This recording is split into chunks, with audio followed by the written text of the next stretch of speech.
Gang, there's no secret. The first million is the hardest. And if you want to know the secret to getting there, you better check this out.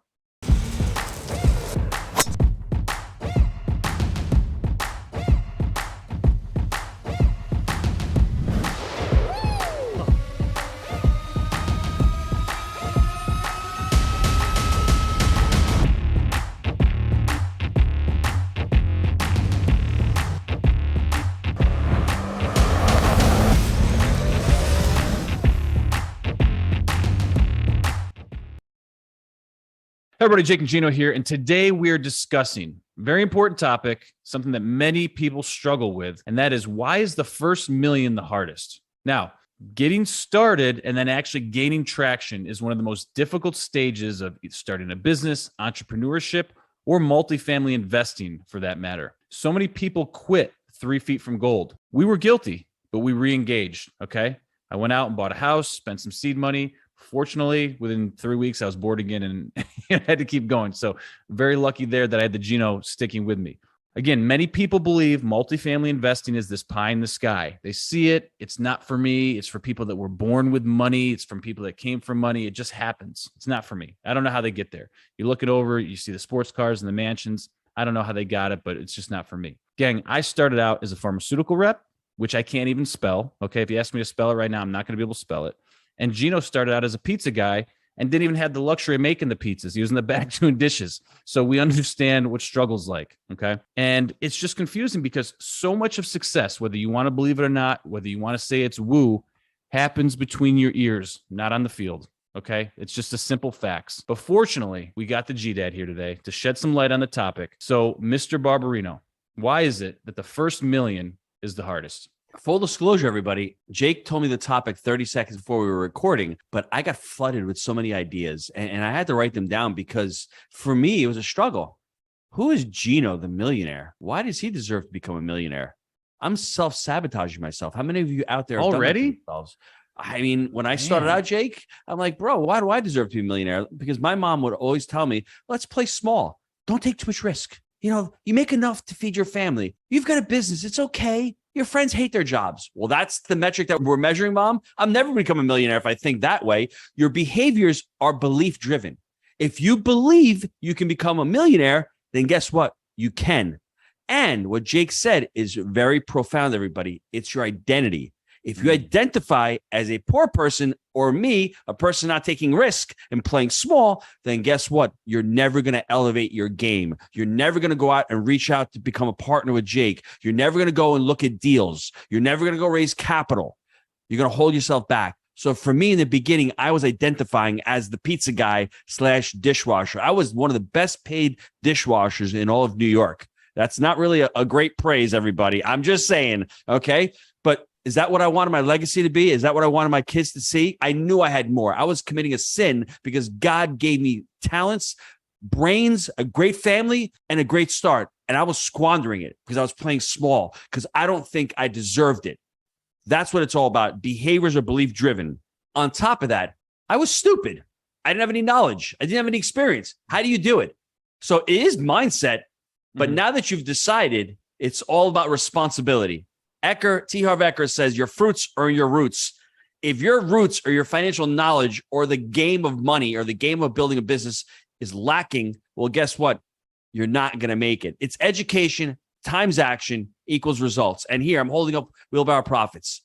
PDF copy, Geno@jakeandgeno.com. If you want to start learning how to buy apartments, email me, Geno@jakeandgeno.com, and I will hit you up with a copy of this because this is where we started. I started out with mentors. I didn't know anything about multifamily, and all of a sudden, I got lucky. Fortune favors the bold. I invested in my education. I went out and got mentorship, and then a year later, I meet Jake, and then 2 years later, we're talking about multifamily, and he's moving down to Knoxville, Tennessee, and I'm prepared. So the first step was my mindset had to be right. I deserve it. I want it. I'm not the pizza guy anymore. I'm the multifamily investor, but I need to do things and actions that mirror what a multifamily investor does. What does a multifamily investor do? Well, they buy Wheelbarrow Profits. They get educated. They go out and they get into a mentorship program. They go out and they meet other individuals. They go to Multifamily Mastery 5, November 5th and 6th in Orlando. Hit me up. Learn about it. I mean, 1,000 investors out there about multifamily. Once you've got the education, then it's time to take action. But first, mindset, Second, understanding that it's behavior driven. And then third, start educating yourself. And then finally start taking action, Jake. Think about what you just said. You started out with limiting beliefs, okay? Or sacred cows, or your mom told you to play small, all this stuff. If you're in a similar position, ask yourself, did these beliefs come from millionaires? Okay? Or did they come from people that are not millionaires? If they didn't come from millionaires, and then you're telling yourself, well, it doesn't matter because millionaires are evil, you've lost twice now, okay? Because you're taking advice from people that haven't been there before, that are telling you the way to live, and they haven't achieved the success. And you may then be in turn having another limiting belief saying, I can't listen to those people because they're arrogant, they're jerks, they're con artists, whatever the case may be. You really need to look in the mirror and check yourself, because ultimately those beliefs are hard to break. Geno just described his biggest failure was not breaking away from those beliefs early enough. And we can say nature versus nurture or sacred cows, but so many of us have been brought up in these environments, and it's just hard to shake that stuff, okay? The minute you shake it, that's great, but then are you going to be able to be fully committed? Because so many people, they get in, they realize it's hard, and those first 3 years, we swallowed a lot of shit. I'm just going to be completely honest with you. The first 3 years in multifamily were the hardest years. Then guess what? We finally got the break on the third property. We got the big refi from it. And then guess what? We made millions. And you know what the crazy thing is? Millions make more millions because you have more capital to reinvest. And that's why that first million is the hardest to make. You need to be able to get in there. You need to stick with it and not quit, because so many people get in the game and then they veer. Oh, shiny object syndrome. Now I'm going to do Bitcoin. Now I'm going to do fix and flip. Are you willing to sacrifice the car in the beginning to save up more money? Are you willing to sacrifice the home in the beginning to save up more money and reinvest it? Are you willing to sacrifice your time and not maybe go to your kid's baseball game because you're actually producing a better life for them in the future? This is the stuff you need to look yourself in the mirror and understand that this is what it's going to take to get to the next level if you're not there already. I can share tons of stories with Jake and Geno students who are super successful in their careers. They're doing really great. They've got a ton of capital. They start a new venture, and it really comes with a fixed mindset or growth mindset. If you have that fixed mindset, you may fail because you may say to yourself, my talents are fixed. I can't learn this. But with the growth mindset, it's like game on. I could figure this out, because Jake and Geno are just a pizza guy and a drug rep. If they could do it, I could figure it out myself. Big shout out to Mike Petrocchi. He was on Closers Club 6 that we just had a couple months ago. Mike took 2 years to get his first deal. And talk about smart. He's another pharmaceutical rep working with doctors in doctors' offices, and his wife is also a doctor.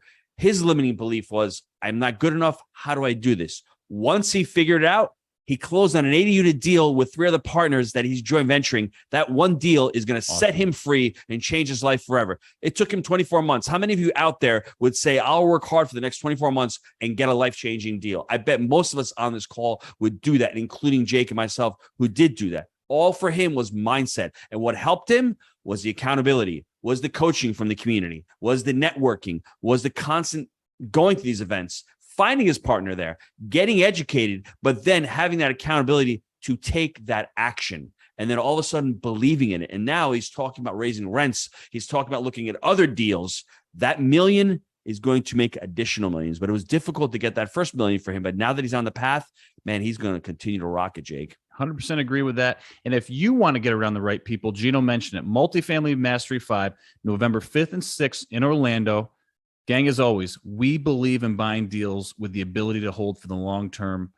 Think in decades. I'm Jake. He's the G Daddy. We make it happen. We'll see you next time.